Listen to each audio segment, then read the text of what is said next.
देखो जो अमीन्स का जो असाइनमेंट है, जो टेस्ट है, ठीक है, तो उस टेस्ट को ही हम एज अ असाइनमेंट यहाँ पर करेंगे। तो कुछ बच्चे यहाँ बैठे हुए हैं, तो जो बच्चे बेटा नहीं है ना वो वीडियो देखना। तो सबसे पहले देखेंगे arrange the following in the increasing order of basicity. तो देखो इसका जो पहला ऑप्शन था, देखो इसका जो पहला ऑप्शन था बेटा वो ये था, जो पहला इसका पार्ट था C6H5NH2, फिर था हमारा C6, तुम सबके पास भी बेटा होगा टेस्ट इसमें, ठीक है, CH3 होल ट्वाइस, और फिर है हमारा C2H5 होल ट्वाइस NH, ये तो हमारा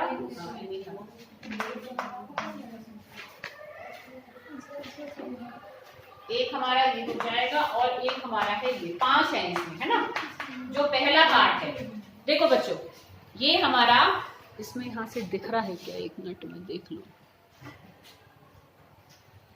चलो बेटा अगर इसमें नहीं दिख रहा ना तो अपने टेस्ट का पहला वाला पार्ट को देखना। तो देखो जो पहला पार्ट है वो है हमारा, कि यहाँ तुम देख सकते हो ये कौन सा वाला अमीन है, C6H5NH2, ये क्या है, इसका क्या नाम है, एनिलीन, ठीक है, ये है हमारा एनिलीन। अच्छा, और ये हमारा तुम देखो एनिलीन का ही एक तरीके से टर्शरी एनिलीन है ये, कि एक C6H5 है तो इट मीन्स वो एनिलीन है, पर उसमें फिर हमारे जो 2 हाइड्रोजन्स हैं वो मिथाइल ग्रुप से रिप्लेस्ड है। और ये हमारा क्या है, एक सेकेंडरी अमीन है, और ये हमारा क्या है, एक प्राइमरी अमीन, ठीक है। अब देखो बेटा इसमें जब तुम इनको अरेंज करोगे तो इसमें अगर हम ऑर्डर निकालें तो बता सकती हूँ कि सिंपल, अगर तुम गैसियस फेज में देखो, क्योंकि जब एनिलीन आ जाएगा ना तो चाहे गैसियस हो या हमारा जैसे एक्वस फेज हो, तो ज्यादातर ऑर्डर हमारा सेम ही आएगा ऑलमोस्ट, ठीक है ना। तो हम उस हिसाब से ही इसको करेंगे। तो बताओ इन सब में सबसे ज्यादा बेसिक कौन सा होगा, बताओ। देखो ये एनिलीन है, ये एनिलीन का ही टर्शरी अमीन है, ये हमारा इथेन अमीन है, ठीक है ना, ये इथेन अमीन का क्या है, एक सेकेंडरी अमीन है, ये सेकेंडरी अमीन है, और ये हमारा प्राइमरी अमीन है। तो ध्यान करो प्राइमरी सेकेंडरी टर्शरी अमीन्स में से सबसे ज्यादा बेसिक कौन से वाला था, प्राइमरी सेकेंडरी के टर्शरी, सेकेंडरी था एक्वस मीडियम में, और अगर हम गैसियस फेज में देखें तो टर्शरी अमीन भी हो जाता है। अब क्योंकि यहाँ पर देखो टर्शरी अमीन एक है तो सही, पर वो एनिलीन वाला ही है, तो एनिलीन तुम्हें ध्यान दो तो बेटा एनिलीन तो अमीन से बहुत ही कम बेसिक होते हैं, क्योंकि एनिलीन में जो बेंजीन होती है वो उस लोन पेयर को इस्तेमाल कर लेती है इन रेजोनेंस, तो इसलिए जब लोन पेयर अवेलेबल ही नहीं है तो how can it be donated, ठीक है ना। तो जिसमें एनिलीन आ रहे हैं वो वाले तो हमारे कम बेसिक ही होंगे। अब बचा हमारा एक प्राइमरी अमीन और एक सेकेंडरी अमीन, इसलिए मैं कह रही हूँ यहाँ हमें एक्वस या गैसियस फेज देखने की जरूरत ही नहीं है, क्योंकि सेकेंडरी अमीन ही सबसे ज्यादा बेसिक होता है एक्वस मीडियम में, ठीक है ना। और अगर गैसियस फेज हो तो टर्शरी अमीन होता है। भाई जितने ज्यादा देखो आर ग्रुप होंगे उतना ज्यादा क्या होगा, प्लस आई इफेक्ट होगा, क्योंकि इलेक्ट्रॉन रिलीजिंग ग्रुप है, वो इलेक्ट्रॉन डेंसिटी नाइट्रोजन पर बढ़ाएंगे, तो जब बढ़ जाएगी तो नाइट्रोजन जल्दी से अपना लोन पेयर दे देगा, ठीक है। तो अब यहाँ क्योंकि कोई टर्शरी अमीन तो है ही नहीं, तो चाहे गैसियस फेज हो चाहे एक्वस मीडियम हो, प्राइमरी से ज्यादा बेसिक कौन सा होगा, सेकेंडरी अमीन होगा। समझ में आ रही बेटा बात। तो इसलिए सेकेंडरी अमीन हमारा ये सबसे ज्यादा बेसिक होगा, फिर हमारा ये प्राइमरी अमीन होगा। एनिलीन्स के कंपैरेटिवली हमेशा अमीन्स हमारे ज्यादा बेसिक होंगे, क्योंकि एनिलीन में नाइट्रोजन का लोन पेयर रेजोनेंस में यूज हो जाता है, ठीक है। तो इसलिए सबसे ज्यादा बेसिक होगा हमारा ये C2H5। इसको मैं नंबर दे देती हूँ, जैसे ये 1 है, ये 2 है, ये 3 है और ये 4 है, 4 ही है ना इसमें। हम तो सबसे ज्यादा बेसिक होगा हमारा 3rd, फिर उससे ज्यादा बेसिक होगा हमारा 4th, फिर उससे ज्यादा बेसिक। अब इन दोनों में अगर हम कंसिडर करें तो क्योंकि इसमें ये वाला तो जो हमारा फिनाइल वाला पार्ट है, जो बेंजीन वाला पार्ट है, वो तो लोन पेयर को ले ही रहा है, पर इसके जो 2 मिथाइल ग्रुप है वो तो इसको दे रहे होंगे प्लस साइड इफेक्ट से, तो कुछ तो इलेक्ट्रॉन डेंसिटी बढ़ेगी। तो कंपैरेटिवली प्योर एनिलीन के जो एनिलीन की जो ब्रांच आइसोमर है, हमारे ब्रांच जो एक तरीके से उसका हमारे पास एक और कंपाउंड है, तो वो हमारा क्या है, ज्यादा बेसिक होगा, क्योंकि इसमें प्लस साइड इफेक्ट कर देंगे। तो एनिलीन के अंदर भी अगर हम देखें तो प्राइमरी से ज्यादा सेकेंडरी बेसिक होता है, सेकेंडरी से ज्यादा टर्शरी होता है, ठीक है। तो इसलिए इसके बाद हमारा ये 2 आएगा और सबसे लीस्ट बेसिक इसमें हमारा होगा एनिलीन, ठीक है, फर्स्ट होगा। क्लियर बेटा, आ रही बात समझ में।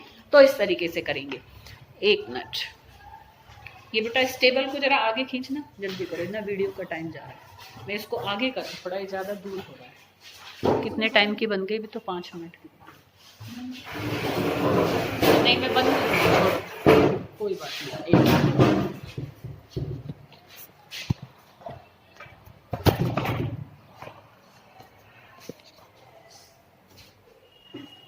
हाँ अब थोड़ा ना विजिबिलिटी बढ़ गई है।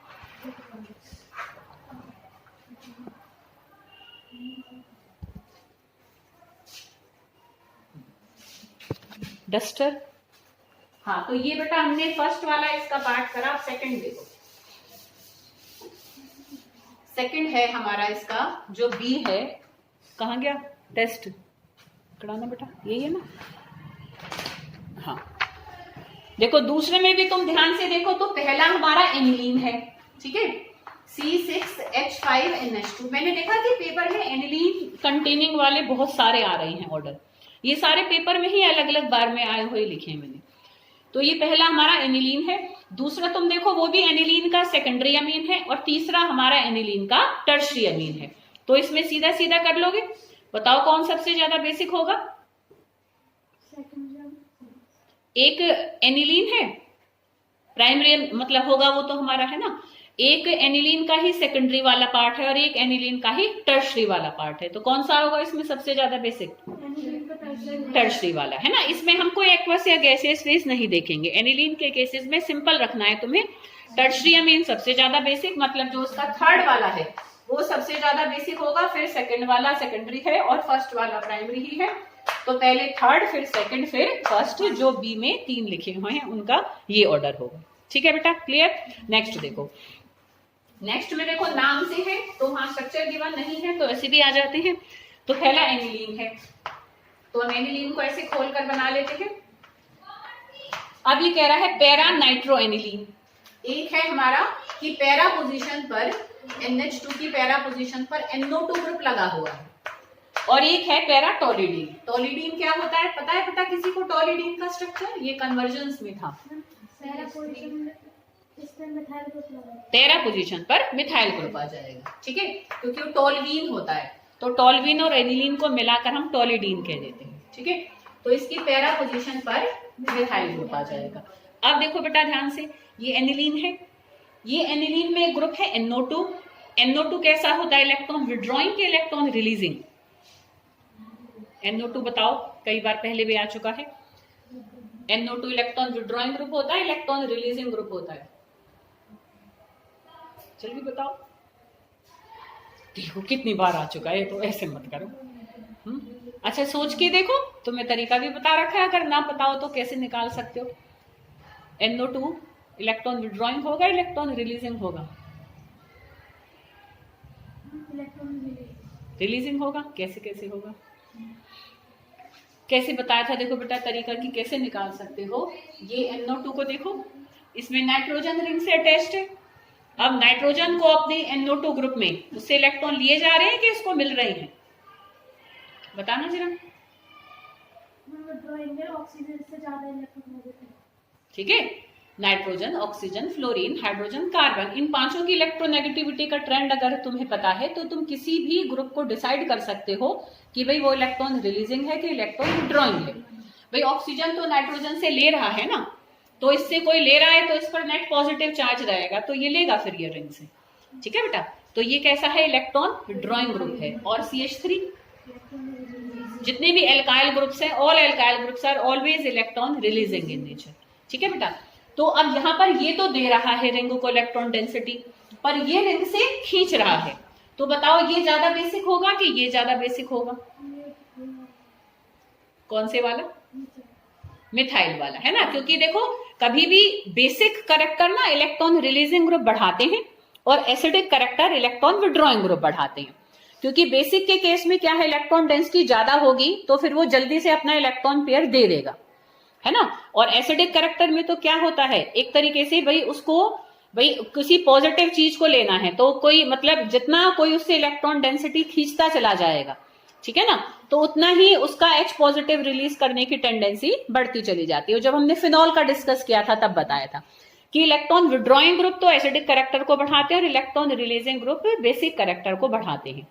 तो electron withdrawing group basic character को क्या करेंगे, कम करेंगे, है ना, क्योंकि भाई वो तो खींच लेगा, भाई इससे तो पहले ही इसका लोन पेयर को रिंग खींच रही है, अब रिंग के भी इलेक्ट्रॉन डेंसिटी को NO2 ग्रुप खींच लेगा, तो ये और ईगरली उसके लोन पेयर को खींचेगा। तो जब लोन पेयर ये खींच लेंगे सारे, तो लोन पेयर अवेलेबल ही नहीं रहेगा फॉर डोनेशन। ठीक है, तो अब इन तीनों में बताओ कि सबसे कम बेसिक कौन सा होगा, फर्स्ट, सेकंड, थर्ड? सेकंड, क्योंकि इसमें तो ना कोई खींच रहा ना दे रहा, पर इसमें से तो कोई खींच रहा है ना, और इसमें फर्दर दे रहा है, तो सबसे कम इसमें बेसिक होगा 2, फिर उससे ज्यादा बेसिक होगा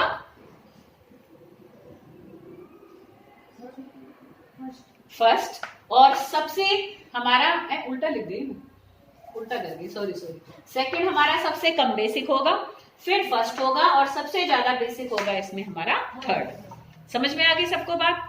समझ में आ गई बेटा सबको बात? ठीक है, आगे अब हम देखेंगे इसमें।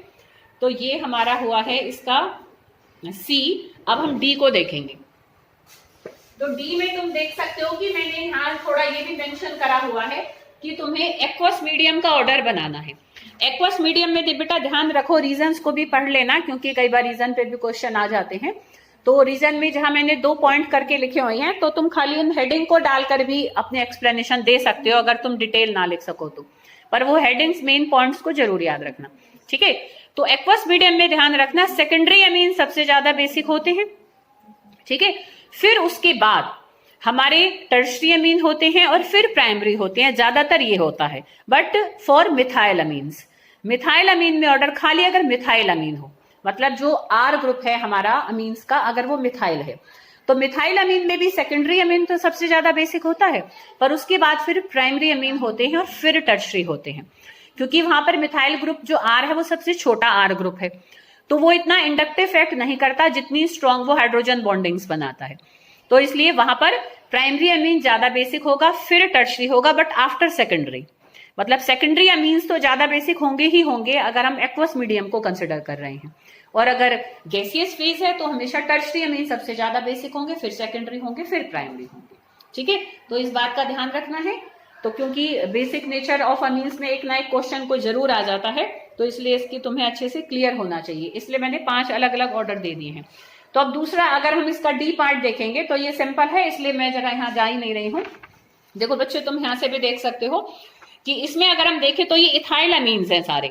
तो इथाइल अमीन, मिथाइल अमीन दोनों का एक्वस मीडियम में नोट्स में भी ऑर्डर सीधा सीधा बना हुआ है, विद रीजन बना हुआ है। ठीक है, तो सेकेंडरी अमीन तो सबसे ज्यादा बेसिक होगा। तो इथाइल अमीन के केस में पल्लवी बताओ, फिर सेकेंडरी अमीन के बाद टर्शरी आएगा कि प्राइमरी आएगा? टर्शरी आएगा और फिर प्राइमरी आएगा। गुड बेटा। ऐसे ही अगर हम मिथाइल अमीन में देखें तो प्रीति बताओ बेटा, मिथाइल अमीन का क्या ऑर्डर बनेगा? सबसे पहले कौन सा बेसिक होगा? एक प्राइमरी, एक सेकेंडरी, एक टर्शरी है। तो मिथाइल अमीन्स में सबसे ज्यादा बेसिक कौन सा होगा एक्वस मीडियम में?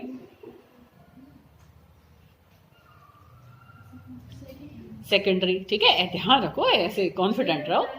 हाँ, पहले सेकेंडरी, फिर प्राइमरी और फिर टर्शरी।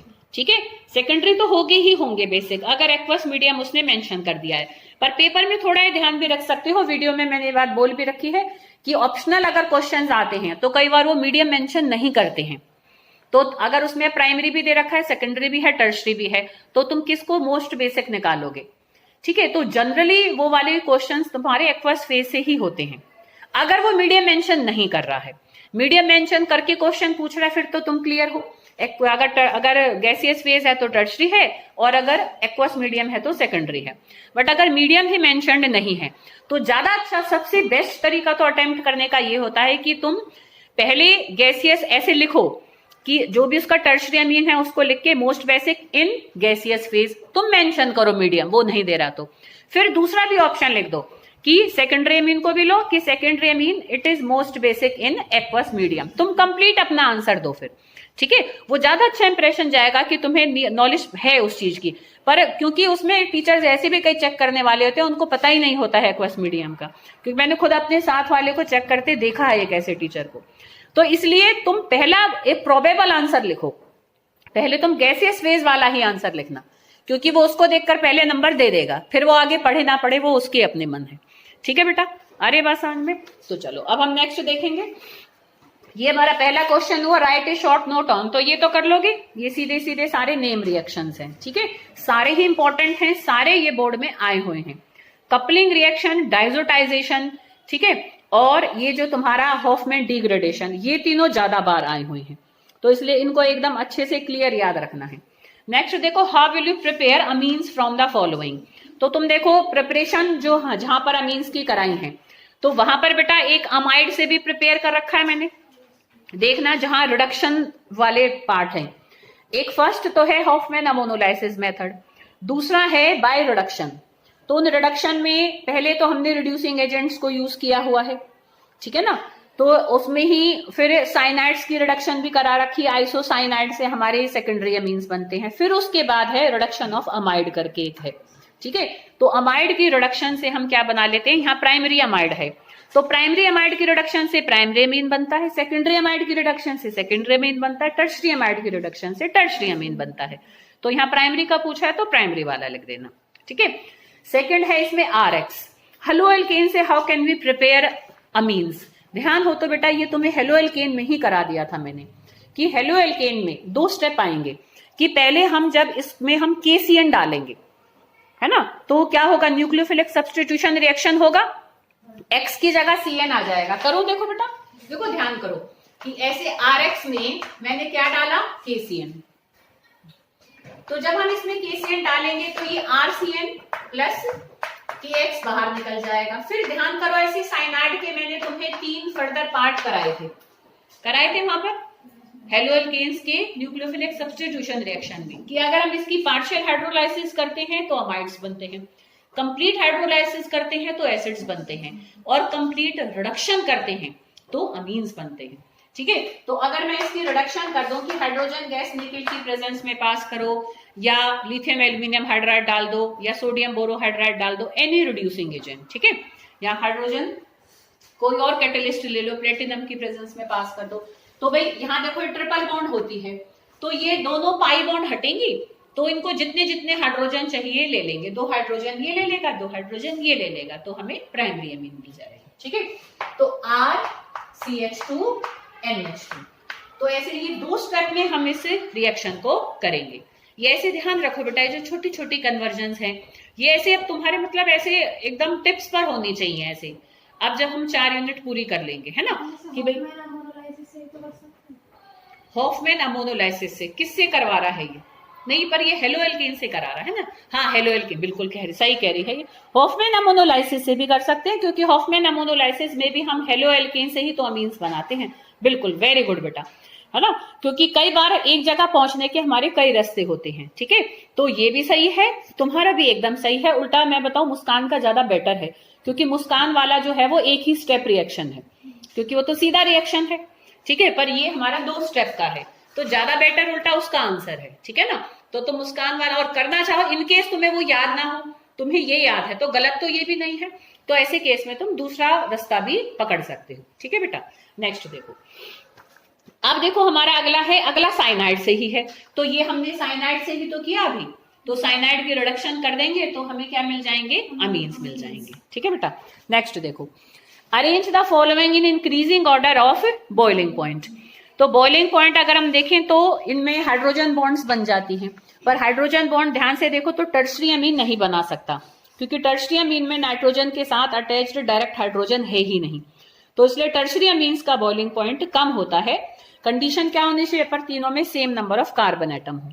ठीक है, तो तुम यहां देख सकते हो कि इनमें बराबर नंबर ऑफ कार्बन एटम है, तो टर्शरी अमीन का बॉइलिंग पॉइंट तो सबसे कम होगा, फिर सेकेंडरी का होगा, प्राइमरी का सबसे ज्यादा होगा, क्योंकि उसमें 2 अटैच्ड हाइड्रोजन है, तो वो ज्यादा एक्सटेंसिव हाइड्रोजन बॉन्ड शो कर सकता है, तो मोर एक तरीके से near to each other, that's why they have higher boiling point. ठीक है, तो फर्स्ट सेकंड थर्ड में अगर हम देखें तो सबसे कम थर्ड वाले का होगा, फिर सेकंड वाले का होगा, और सबसे ज्यादा फर्स्ट का होगा।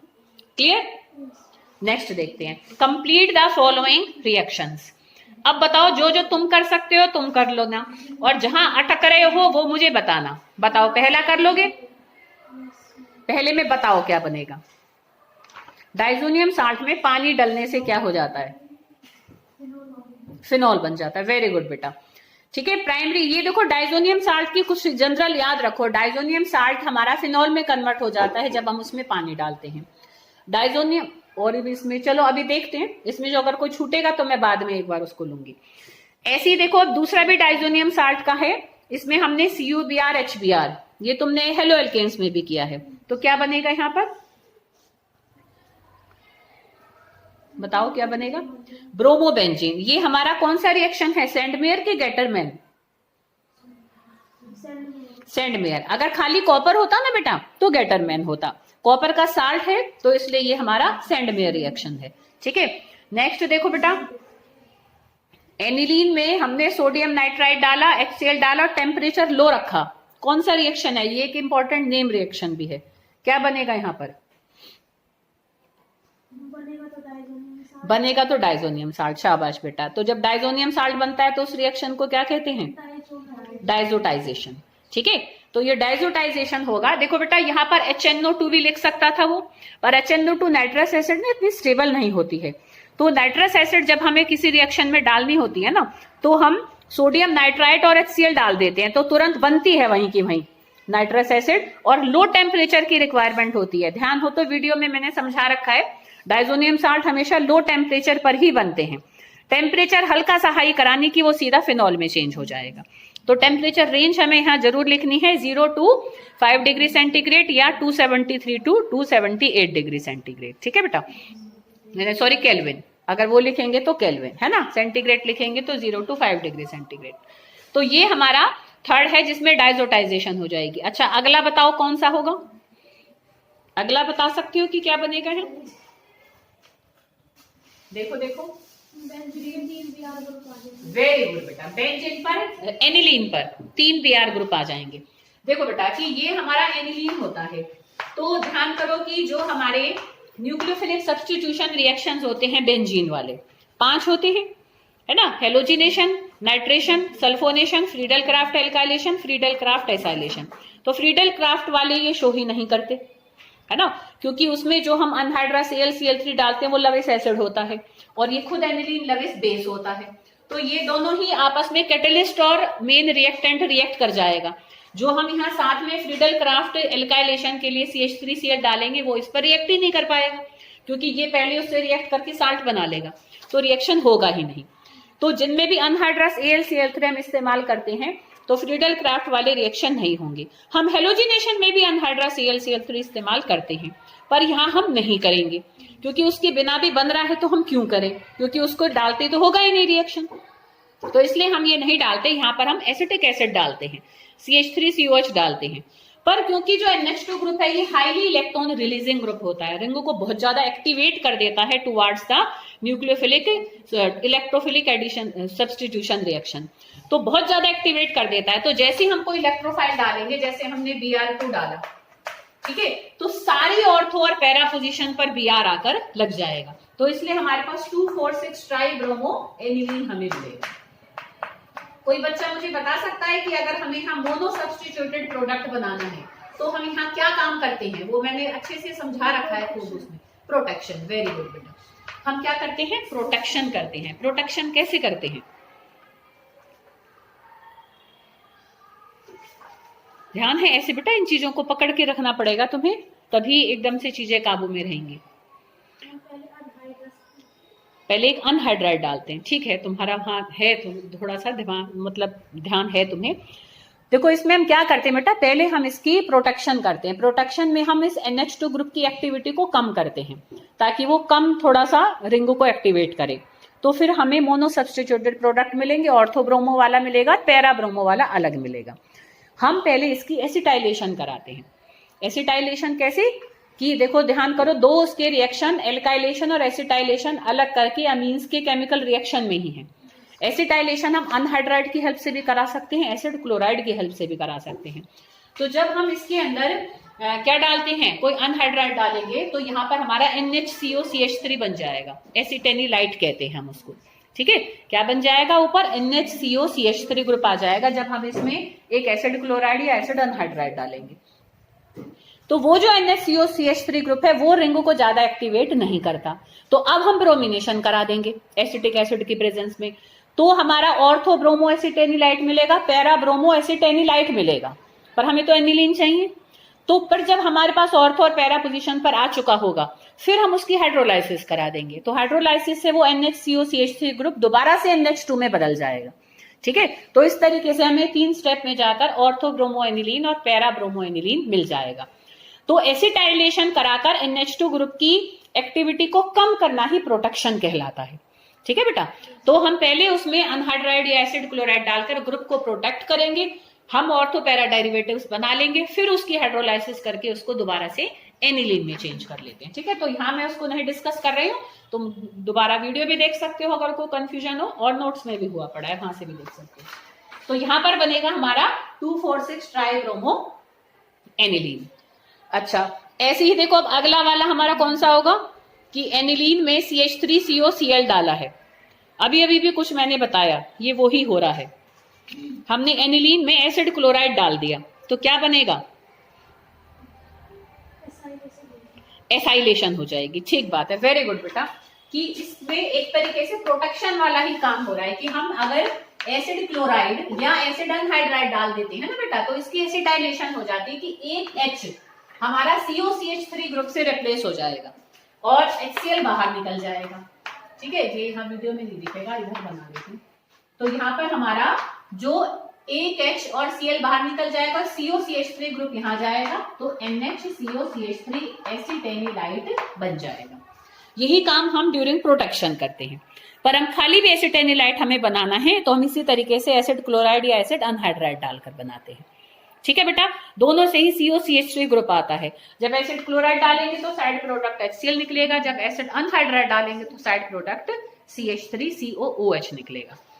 समझ रहे हो? अनहाइड्राइड क्योंकि क्या होते हैं, देखो बेटा, ये CH3CO होल ट्वाइस O ऐसे होते हैं ना अनहाइड्राइड, है ना पहचान? अब तो पहचान लो बेटा मेरे। और लास्ट कौन सा है? लास्ट एकदम आसान है कि नाइट्रोबेंजीन में हमने एक रिड्यूसिंग एजेंट डाल दिया, तो NO2 ग्रुप किस में बदल जाएगा? NH2 में। ठीक है, तो एनिलीन बन जाएगा। तो ये हमने किया पूरा टेस्ट, जिसको बेटा एज एन असाइनमेंट तुम अपनी असाइनमेंट वाली कॉपी में कर लेना। फिर मैं टेस्ट इसमें से ही ले लेती हूँ, जो 5 यूनिट का टेस्ट होगा उसके बाद, या उसमें कुछ थोड़ा बहुत और ऐड कर दूंगी। ठीक है।